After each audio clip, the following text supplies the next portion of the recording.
Hello everyone. So TNPSC Group 1 Answer Writing Program ஓட Day 5 அதோட question தான் இன்னைக்கு பார்க்க போகிறோம்.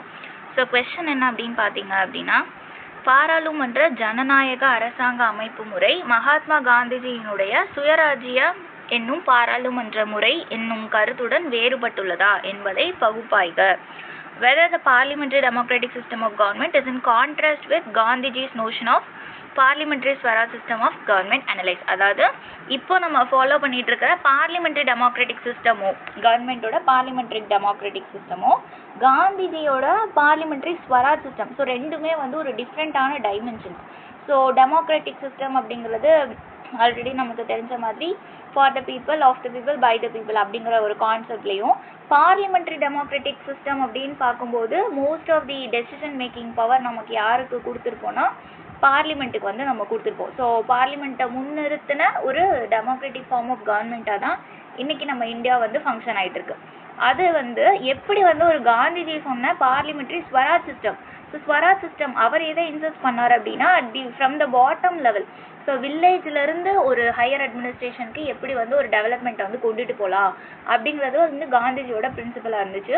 இது ரெண்டுத்துக்கும் ரெண்டுமே ஒரு வேற வேற போலார் சைடில் இருக்கிற ரெண்டு துருவங்களில் இருக்கிற ஒரு விஷயமா இருக்கா, கான்ட்ராஸ்டாக இருக்கா அப்படிங்கிறத நம்மளை என்ன பண்ணி சொல்லியிருக்காங்கன்னா அனலைஸ் பண்ண சொல்லியிருக்காங்க. ஸோ உங்களுக்கு வந்து எப்போல்லாம் இந்த கீவேர்டு அனலைஸ் அப்படின்னு வருதோ நீங்கள் ரெண்டுத்தையும் கம்பேர் பண்ணதும் இதில் இருக்கிற பெனிஃபிட்ஸ் என்ன, இதில் இருக்கிற பெனிஃபிட்ஸ் என்ன, ரெண்டுத்தில் இருக்கிற ட்ராபேக்ஸ் என்ன, இந்த மாதிரி ஒரு அனலைசிஸ் பேசிஸில் அண்ட் ஃபைனலி நீங்கள் எதை வந்து பெட்டராக இருக்கும் அப்படின்னு சூஸ் பண்ணுறீங்களோ அதை வந்து நீங்கள் சூஸ் பண்ணுற மாதிரி உங்களோட ஆன்சரை வந்து கொண்டிருப்போம். சரியா? ஸோ இன்றைக்கி வந்து நம்ம தமிழில் இந்த கொஸ்டினை பார்க்கலாம். லெட்ஸ் மூவ், தமிழுக்கு போகலாம்.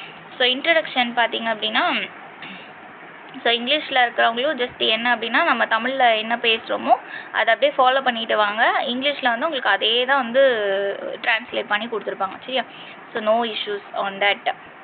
ஸோ அறிமுகம். இந்தியாவில் பாராளுமன்ற ஜனநாயக அமைப்பு வெஸ்ட்மினிஸ்டர் முறையை பின்பற்றுகிறது. ஸோ நம்ம இந்தியாவோட பாராளுமன்ற ஜனநாயக அமைப்பு அப்படிங்கிறது நம்ம எதை ஃபாலோ பண்ணுறோன்னா நம்ம வெஸ்ட்மினிஸ்டர் மாடல் ஆஃப் கவர்மெண்ட் அப்படிங்கிறத நம்ம ஃபாலோ பண்ணுறோம். ஸோ இது வந்து அது வந்து ஒன்றும் கிடையாது, நம்ம பார்லிமெண்ட்ரி ஃபார்ம் ஆஃப் கவர்மெண்ட்டு தான் வெஸ்ட்மினிஸ்டர் அப்படின்னு நம்ம வந்து சொல்லுவோம். இது மகாத்மா காந்தியின் பாராளுமன்ற சுயராஜ்ய கண்ணோட்டத்துடன் முக்கியமான வேறுபாடுகளை கொண்டுள்ளது. ஸோ காந்தியோட சுயராஜ்யம் என்பது தனிச்சையாக கிராமங்கள் அடிப்படையிலான நீதி மற்றும் தன்னாட்சியை பார்த்தது. அதாவது நம்ம ஆல்ரெடி சொன்ன மாதிரி எப்படி ஒரு காந்தி வந்து என்ன நினைச்சார் அப்படின்னா கிராமங்களை வந்து முன்னேற்றணும், அது மூலயமா தான் ஒரு நாட்டோட முன்னேற்றத்தை வந்து வளர்ச்சியை வந்து நம்மளால பார்க்க முடியும் அப்படிங்கிற மாதிரி கொண்டது தான் என்ன அப்படின்னா காந்தியோட சுயராஜ்ய கொள்கை. ஆனால் இந்திய பாராளுமன்ற அமைப்பு மையமாக கட்டமைக்கப்பட்டது ஒரு பிரதிநிதித்துவ ஆட்சி முறையை. ஸோ ஒரு ரெப்ரசன்டேட்டிவ் டெமோக்ரஸியை தான் நம்ம, அதாவது ஒரு குரூப் ஆஃப் பீப்புளுக்கு இவங்க ஒரு பீப்புளை நம்ம ரெப்ரசன்டேஷன், ஸோ எம்எல்ஏஸ், எம்பிஸ் இந்த மாதிரி ஒரு பிரதிநிதியை வந்து நம்ம தேர்ந்தெடுத்து அவங்க கையில் வந்து நம்ம முடிவெடுக்கிற அதிகாரத்தை கொடுத்து அது மூலியமா ஒரு நாட்டோட வளர்ச்சியை வந்து நம்ம மேம்படுத்துகிறோம். ஸோ அது வந்து பாராளுமன்ற முறை. இந்த வேறுபாடு நவீன அரசியல் அமைப்புகளையும் காந்தியின் சுய ஆட்சியை பற்றிய கண்ணோட்டத்தையும் வெளிப்படுத்துகிறது. ரெண்டுத்துக்கும் இருக்கிற டிஃப்ரென்ஸ்.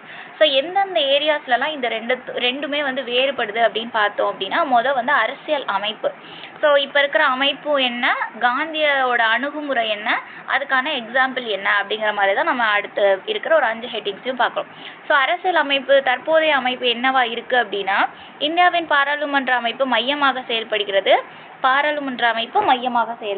இதில் மத்திய அரசுக்கு முக்கிய அதிகாரங்கள் வழங்கப்பட்டுள்ளன. இது பிரதிநிதித்துவ ஜனநாயகத்தை பின்பற்றுகிறது. ஆல்ரெடி நம்ம சொன்ன மாதிரி ஒரு ரெப்ரசன்டேட்டிவ் டெமோக்ரஸியை தான் வந்து நம்ம இப்போ வந்து ஃபாலோ பண்ணிட்டு இருக்கோம். மக்கள் யாரை தேர்ந்தெடுக்கிறாங்களோ அவங்க வந்து நம்மளை ஆட்சி செய்கிற மாதிரி ஒரு அரசியல் அமைப்பு தான் இன்னைக்கு இருக்கு. ஆனால் காந்தியோட அணுகுமுறை என்னன்னு பார்த்தீங்க அப்படின்னா சுயராஜ்ய முறையை கிராமங்களில் உள்ள பஞ்சாயத்து ராஜ் அப்படிங்கிற ஒரு கான்செப்டை யாரோடது அப்படின்னா நம்ம காந்தியோட சுயராஜ்ய கொள்கைக்குள்ள வருது. ஸோ அது மூலமா வந்து மக்கள் வந்து என்ன பண்ணணும் அப்படின்னா நேரடியாக கிராம சபை அந்த மாதிரி ஒரு இதில் ஒரு இன்ஸ்டிடியூஷனில் இன்வால்வ் ஆகி மக்கள் வந்து நேரடியாக வந்து ஒரு டெசிஷனை எடுக்கணும் அப்படிங்கிறது காந்தி சுயராஜ்ய கொள்கையில் வர்றது. ஆனால் நம்ம ஃபார்ம் பார்லிமெண்ட்டில் என்ன அப்படின்னா ரெப்ரசன்டேட்டிவ் டெமோக்ரஸி, பிரதிநிதித்துவ ஜனநாயகம். ஸோ இதுக்கு எக்ஸாம்பிள், ஸோ இது ரெண்டும் தான் இதோட டிஃப்ரென்ஸு. எக்ஸாம்பிள் பார்த்தீங்கன்னா, ஒரே நாடு ஒரே தேர்தல் எனப்படும் புதிய முயற்சி மத்திய அரசு பாராளுமன்ற தேர்தல்களை ஒரே நேரத்தில் நடத்த விரும்புகிறது. இது எதுக்காக, இது என்ன பேஸ் பண்ணது அப்படின்னா, ஆட்சியை சென்ட்ரலைஸ் பண்ணுறது, மையத்துவமாக்குறதுக்கான ஒரு முயற்சி தான் இந்த ஒரே நாடு ஒரே தேர்தல். அப்போ அரசியல் அமைப்பில் இந்த 2 வேறுபாடுகளும் வந்து இருக்குது. வேறுபாடு அப்படிங்கிறது 2 ஃபார்ம் ஆஃப் கவர்மெண்ட்க்கும் இருக்குது அப்படின்னு நம்ம சொல்கிறோம். அடுத்து பொருளாதார அமைப்பு அப்படின்னு பார்த்தீங்கன்னா, இப்போ இருக்கிற அமைப்பில் வந்து ஒரு கலப்பு பொருளாதாரம் அப்படிங்கிறது, மிக்சட் எக்கனாமியை வந்து நம்ம வந்து ஃபாலோ பண்ணுறோம். ஸ்ட்ரெயிட்டாக நம்ம ஒரு கேபிட்டலிஸ்ட் சைடும் போக மாட்டோம், ஸ்ட்ரெயிட்டாக வந்து ஒரு சோஷியலிஸ்ட் சைடும் நம்ம போக மாட்டோம். ஒரு மிக்சட் எக்கனாமியை தான் நம்ம ஃபாலோ பண்ணுறோம். அது அரசு மற்றும் தனியார் துறைகளை இணைக்கின்றது. அது நகர்ப்புற வளர்ச்சி மற்றும் தொழில்நுட்ப முன்னேற்றத்தை வந்து நம்ம வந்து ஃபஸ்ட்டு ப்ரியாரிட்டி யாருக்கு கொடுக்குறோன்னா அர்பனைசேஷன். ஸோ நகரம் வந்து வளர்ச்சி அடைகிறதையும் ஒரு டெக்னாலஜிக்கல் சைடில் வந்து வளர்ச்சி அடைகிறதையும் நம்ம வந்து பேசுகிறோம். ஆனால் காந்தி அவங்களோட அணுகுமுறையில் வந்து எப்படி இருந்திருப்பாங்க அப்படின்னா, சுய பரிபூரண கிராம பொருளாதாரங்களை கற்பனை செய்தார். ஸோ அவர் வந்து மெயினாக வந்து எந்த ஏரியாவில் ஃபோக்கஸ் பண்ணுவார்னா, அந்த வில்லேஜ் தான். ஸோ அந்த குடிசை தொழிலில் வந்து முன்னேற்றதாக இருக்கலாம். ஸோ அந்த மாதிரி கிராமங்களில் இருக்கிற ஒரு எக்கனாமிக் டெவலப்மெண்ட்டை வந்து நம்ம முன்னேற்றி அது மூலயமா நகரத்தில் ஒரு நாட்டோட வளர்ச்சியை முன்னேற்றணும் அப்படிங்கிறது காந்தியோட அணுகுமுறை. ஸோ அதுக்கான உதாரணம் அப்படின்னு பார்த்தோன்னா, ஆத்ம நிர்பார் பாரத் அப்படிங்கிறது இன்னைக்கு அந்த காந்தியோட பிரின்சிபலை நம்ம இன்னைக்கு ஃபாலோ பண்ணுற மாதிரி ஒரு விஷயமா நம்ம பார்க்கலாம் அப்படிங்கிறது சொல்லியிருக்கோம். அடுத்து முடிவெடுத்தல் செயல்முறை. ஸோ எப்படி வந்து ஒரு டெசிஷன் வந்து எடுக்கிறாங்க அப்படின்னு பார்த்தீங்கன்னா, இப்போ இருக்கிற முறையில், தற்போதைய முறையில் பாராளுமன்ற அமைப்பில் முடிவுகள் பெரும்பான்மையான வாக்குகளின் அடிப்படையில் எடுக்கப்படுகிறது. ஸோ மெஜாரிட்டி என்ன சொல்கிறாங்களோ அதுக்கு ஓட் பண்ணுவாங்க, அதன் மூலயமா நம்ம வந்து டெசிஷன் எடுப்போம். காந்தியோட கண்ணோட்டத்தில் என்ன அப்படின்னா, டிபேட் அண்ட் டிஸ்கஷன்ஸ். ஸோ எந்த ஒரு டெசிஷன் அப்படின்னாலும் அதுக்கு என்ன பண்ணணும்னா, வாதம் பிரிவினைகளை தவிர்த்து விவாதங்கள் மற்றும் கருத்து பரிமாற்றங்களின் மூலம் ஒப்புதலின் அடிப்படையாக முடிவுகளை எடுக்க வேண்டும் என்று கூறினார். ஸோ டிபேட் அண்ட் டிஸ்கஷன்ஸ் வச்சு தான் எல்லா டெசிஷன்ஸும் எடுக்கணும் அப்படிங்கிறது. ஸோ இதுவும் கூட நம்ம ஓரளவுக்கு நம்ம பின்பற்றோம். ஸோ பார்லிமெண்ட்டில் கண்டிப்பாக டிபேட்ஸ் அண்ட் டிஸ்கஷன்ஸ் இருக்கும். ஸோ அது வந்து பின்பற்றோம் அப்படின்னா வச்சுக்கலாம். ஆனாலும் காந்தி சொன்ன அளவுக்கு இருக்கா அப்படின்னா அது வந்து ஒரு கொஸ்டின் தான். ஸோ இதுக்கான எக்ஸாம்பிள் அப்படின்னா, பண்ணையாளர் சட்டங்கள் பற்றிய விவாதங்கள் மற்றும் பகைமை, ஸோ தற்போதைய அரசியல் பிரிவினையை காட்டுகிறது அது. அப்புறம் காந்தியின் கருத்து பரிமாற்ற அடிப்படையிலான தீர்வெடுக்கும் முறைக்கு எதிராக இருக்கின்றது அப்படின்ட்டு சொல்கிறாங்க. அடுத்து நிர்வாக அமைப்பு, அட்மினிஸ்ட்ரேஷனில் என்ன ப்ராப்ளம் அப்படின்னு பார்த்தோன்னா, இந்தியாவின் நிர்வாகம் தொழில்முறை அரசு பணியாளர் அமைப்பை அடிப்படையாக கொண்டது. ஸோ ஒரு தொழில்முறையை சார்ந்த ஒரு நிர்வாகம் தான் வந்து இங்கே இருக்குது. உயர்வான அமைப்பு அரசாங்கத்தின் இயந்திரத்தில் அதிகாரத்தை மையமாக்கி முடிவுகள் பெரும்பான்மையான முறையில். ஸோ எங்கேயுமே என்ன அப்படின்னா, அந்த முடிவுகள் அடிப்படையில் தான் ஒரு பெரும்பான்மை அங்கே யாருக்கு இருக்கோ அதை வச்சு தான் நம்ம ஒரு நிர்வாகம் அப்படிங்கிறதும் அமையுது அப்படின்னு சொல்லிட்டு சொல்கிறாங்க. காந்தியோட கண்ணோட்டத்தில் என்ன அப்படின்னா, சமூக முன்முயற்சி அடிப்படையிலான நிர்வாகத்தினை ஆதரித்தார். Community involvement. ஸோ ஒவ்வொருத்தவங்களும் அவங்கள இன்வால்வ் பண்ணிக்கணும் நிர்வாகத்தில். உள்ளூர் தலைவர்களுக்கு ஆட்சி செய்வதில் முக்கிய பங்கு இருக்க வேண்டும். இந்த பஞ்சாயத்துலாம் இருக்கு இல்லையா, அந்த லீடர்ஸ்க்கும் என்ன இருக்கணும் அப்படின்னா, அந்த டெசிஷன் மேக்கிங் பவர்ஸ் வந்து இருக்கணும். ஸோ அதுக்காக தான் அந்த அட்டானமி ஆஃப் ஸ்டேட்ஸு, அப்புறம் இவங்களை டீசென்ட்ரலைஸ் பண்ணி இவங்களை வந்து முடிவெடுக்க வைக்கிறது, இது எல்லாமே வந்து இதோட அடிப்படையில் தான் பண்ணுவாங்க. கிராம மட்டத்தில் நடக்க வேண்டும். அவர் பார்க்கும் நிர்வாக அமைப்பு செங்குத்தான முறையில் அல்ல, சமமான ஆற்றல் பகிர்ந்துள்ள கிடைமட்ட அமைப்பாக இருந்தது. அது ஒன்று நம்ம பேசுகிறோம். அடுத்து பார்த்தீங்கன்னா, ஸோ இதுக்கு உதாரணம் அப்படின்னு பார்க்கும்போது பஞ்சாயத்து ராஜ் அமைப்புகள், பிஆர்ஐஸ், மக்கள் அடிப்படையில் ஆட்சி செய்ய உருவாக்கப்பட்டுள்ளன. ஸோ மக்கள் வந்து அவங்க வந்து இன்வால்வ் ஆகணும் அப்படிங்கிறதுக்காக உருவாக்கப்பட்டது அந்த பஞ்சாயத்து ராஜ் இன்ஸ்டிடியூஷன்ஸ். ஸோ அது வந்து இதுக்கான எக்ஸாம்பிளாக சொல்லலாம். பஞ்சாயத்து ராஜ் அமைப்புகள் நிதி ஒதுக்கீடு பரிமாற்றம். ஸோ அவங்கள வந்து ஃபங்க்ஷன் பண்ண வைக்கணும்னா அவங்களுக்கு என்ன கொடுக்கணும் அப்படின்னா, நிதி அமைப்பு வந்து அவங்களா ஃபைனான்ஸில் வந்து அவங்க ஸ்ட்ராங்காக இருக்கிற மாதிரி நம்ம பண்ணணும். ஸோ அதுக்கு தான் டீசென்ட்ரலைசேஷன் ப்ராசஸ் வந்து நம்ம பண்ணணும் அப்படின்னு சொல்லிட்டு நம்ம சொல்கிறோம். சரியா?